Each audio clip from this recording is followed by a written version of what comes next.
السلام عليكم ورحمة الله وبركاته. مرحبا بكم في القناة. اليوم غادي نقدم لكم جوج الوصفات لهاد النزلة ديال البرد. بصراحة من اروع ما يكون، مقويين، يعني كيقويو المناعة، مزيانين للوليدات الصغار والكبار، يعني كلهم منافع. الاولى كتكون من الشريحة، الثومه وزيت البلديه، والثانيه كتكون من الحمص مقلي والزنجبيل مطحون. نبداو على بركه الله. غادي نجيبو كسكاس ديال البرمه، وغادي نشدو هاد الشريحه ديالنا، غنقسموها هكذا.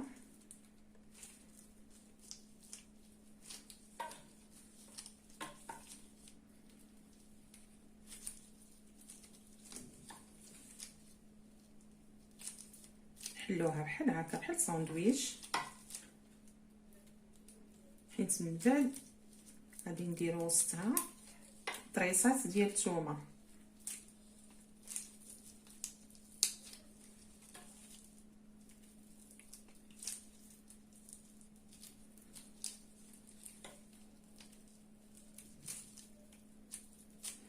طبعا هاد الشريحه قبل غسلناها مزيان مزيان، وحيدنا ليها هاد المنبت هذا اللي تيكون هنا قاصح، حيدناه ونشفناها في واحد الزويف نقي.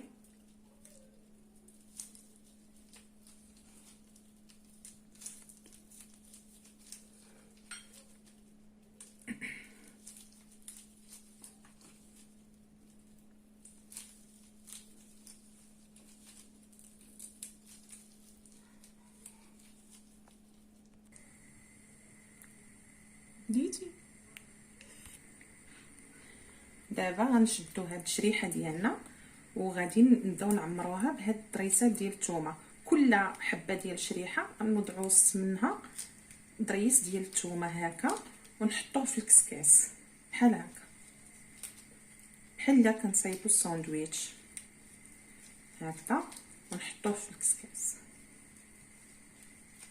ونستمروا هكا حتى نكملوا هاد الكميه كامله. كل ضرس ديال الثومه وسط هاد الحبه ديال الشريحه.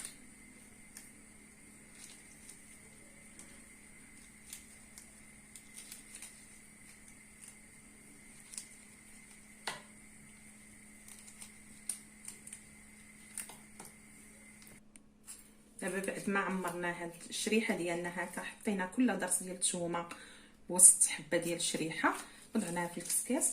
غادي نديرو الماء هنايا في البريمه ونحطوه بحال هكا. انا هاد البرمه هادي دايراها خصيصا لهاد الشيء، ونشعلو عليها.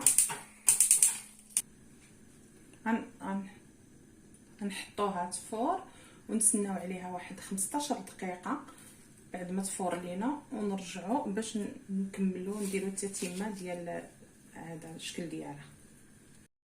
دابا الشريحه ديالنا بعد ما تفورات وبردات، ها هي.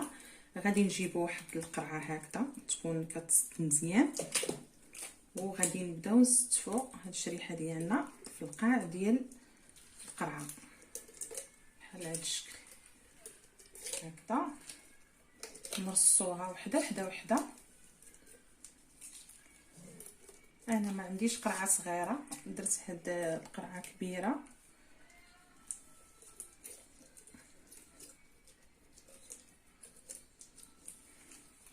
نزيدو دابا زيت البلديه، نخويو عليها زيت البلديه من الفوق بحال هكذا، نغطيوها بزيت البلديه. نعاودو نديرو تاني الكميه اللي باقيه عندنا.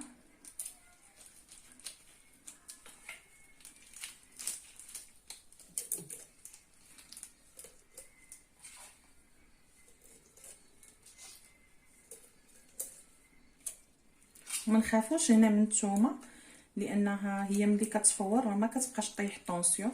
بالنسبه للناس اللي كيطيح ليهم طونسيون، هي كطيح طونسيون ملي كتكون خضراء.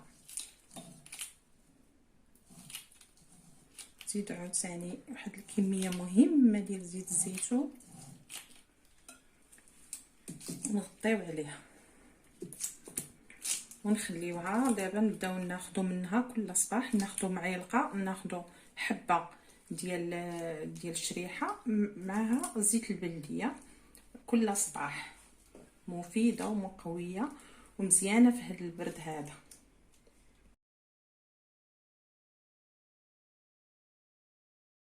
دابا ندوزو الوصفه الثانيه. عندنا هنا الحمص، هذا بحال هكذا، هذا الحمص اللي كنشريو من عند مول الزريعه، حمص مقلي كارم مقلي مملح، كنطحنوه كندقدقوه هكذا، نفرشخوه شويه بحال هكذا في مهراز ولا، وكنعاودو ندوزوه في الماكينه كيعطينا هذا الحمص بحال هكذا بودر هكذا. كنشدوه كنزيدو عليه بحال مثلا هاد الكميه عندي انا هذه 3 دراهم ديال الحمص، كنزيد عليه واحد قياس ديال المعلقه ديال سكينجبير يابس، سكينجبير اللي كنطيبوا به، معلقه صغيره، ما كنكثروش سكينجبير بزاف، قياس ديال معلقه صغيره كافي. وكنخلطوه مزيان صدقوني راه رائع خصوصا الكحبه اللي خاويه، وخصوصا الكحبه يعني الواحد مني كيضربوا البرد على العرق، كيكون عرقان وضربوا البرد، الكحبه الخاويه راه رائع.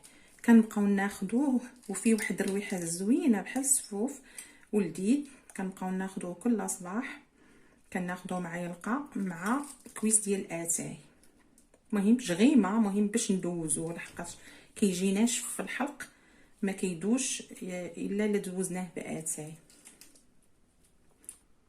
وبالصحه والراحه وبالشفاء ان شاء الله.